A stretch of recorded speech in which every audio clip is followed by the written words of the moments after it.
बिहार में चुनावी रणभेरी एक बार फिर बच चुका है। बांकीपुर विधानसभा उपचुनाव को लेकर एक बार चर्चा तेज हो गई है, जहां एक तरफ बीजेपी के राष्ट्रीय अध्यक्ष नितिन नवीन इस सीट से लगातार पिछले 4 टर्म से चुनाव जीतते आ रहे हैं और ये कहा जाता है कि ये नितिन नवीन का गढ़ है। और ऐसे में अब इस गढ़ को भेदने के लिए जनसुराज की तरफ से प्रशांत किशोर आ चुके हैं। वहीं जेजेडी के तरफ से जो तेज प्रताप यादव की पार्टी है, उनके तरफ से बीना मानवी को खड़ा किया गया है और सबकी निगाहें बीजेपी की ओर है कि बीजेपी किसे उम्मीदवार बनाएगा। साफ तौर पे है, जब तक भाजपा के राष्ट्रीय अध्यक्ष नितिन नवीन चुनावी मैदान में रहे, किसी ने उनको टक्कर नहीं दिया। आज हम आपको बताने वाले हैं उसी बांकीपुर विधानसभा को लेकर कि ये बांकीपुर विधानसभा सीट बीजेपी का गढ़ कैसे है और क्यों कहा जाता है कि यहाँ से चुनाव निकालना विपक्ष के लिए मुश्किल ही नहीं नामुमकिन है। पूरी बात आपको बताएं उससे पहले आप बुलेट न्यूज टीवी देख रहे हैं और मैं हूं आपके साथ राज पाठक। RNP ग्रुप ऑफ इंस्टीट्यूशंस में नर्सिंग और पैरामेडिकल कोर्सेज में नामांकन शुरू। आधुनिक लैब, अनुभवी फैकल्टी और बेहतर प्रैक्टिकल ट्रेनिंग के साथ रोजगार की मजबूत तैयारी। बेटीज बेटों के उज्जवल भविष्य की शुरुआत RNP ग्रुप के साथ। देखिए, बिहार में 2006 में नितिन नवीन विधानसभा पहुंचे बांकीपुर विधानसभा सीट से। उससे पहले उनके पिता 1995 से नवीन किशोर प्रसाद सिन्हा वहां से चुनाव जीतते आ रहे हैं। ऐसे में कहा जाए तो सिर्फ नितिन नवीन का परिवार पिछले 40 वर्षों से इस सीट से चुनाव जीतते आया है और यही कारण है कि एक तरफ बीजेपी इस सीट को लेकर लगभग आश्वस्त है कि भाजपा के द्वारा जो है राष्ट्रीय अध्यक्ष बांकीपुर विधानसभा के विधायक को ही बनाया गया है, लेकिन चुनौतियां भी हैं। प्रशांत किशोर जनसुराज के संस्थापक और अब पहली बार चुनावी मैदान में उतरेंगे।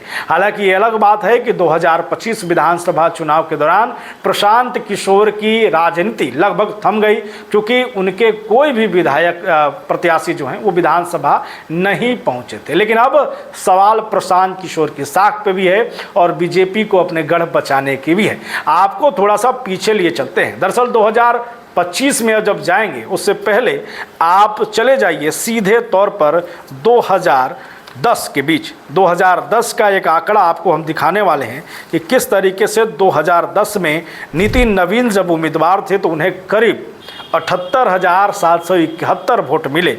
वहीं पर आरजेडी के विनोद जायसवाल को जो है वो 17,000 मिले। यानी अंतर आप समझ सकते हैं, कहाँ 71% और कहाँ 16% के करीब। इसके अलावा कोई भी आमने सामने नहीं आया। दूसरी तरफ 2015 की तरफ चलें। 2015 में जहाँ पर महागठबंधन प्रचंड बहुमत से जीती, वहीं पर नितिन नवीन की ये जो सीट है बांकीपुर विधानसभा सीट, यहाँ कोई बदलाव नहीं हुआ। ये वही समय था जब महागठबंधन प्रचंड बहुमत के साथ बिहार में जीता।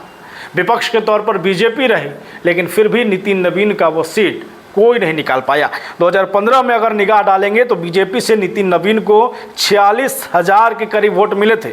वहीं पर आशीष कुमार जो कि कांग्रेस से थे, उन्हें 46,000 वोट मिले थे। यानी अंतर आप देखिए, सीधे तौर पर 50% का अंतर है और ये नितिन नवीन और ख़ास करके वहाँ के वोटरों की ताकत है।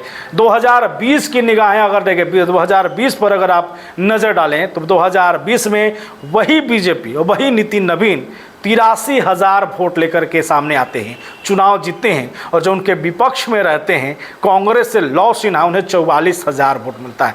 मतलब कोई भी विपक्ष 50,000 का आंकड़ा उनके सामने पार नहीं कर पाया। वहीं पर तीसरे नंबर पर पुष्पम प्रिया चौधरी रहती हैं, जिन्हें मात्र 5,189 वोट मिलते हैं, इससे ज़्यादा कुछ नहीं। अब सवाल ये है कि नितिन नवीन जो 2025 विधानसभा चुनाव के दौरान प्रचंड बहुमत के साथ विधानसभा पहुंचे, सिर्फ वही नहीं पहुंचे बल्कि वो तमाम लोग पहुंचे और एक बार फिर एनडीए की प्रचंड बहुमत से सरकार बनी और बिहार में जो है, बिहार में बीजेपी की सरकार बनी। इसके पीछे कहीं ना कहीं एक रणनीति रही और नितिन नवीन को लेकर के ये चर्चा की जाती है। तो 2025 में नितिन नवीन को 98,299 वोट मिले।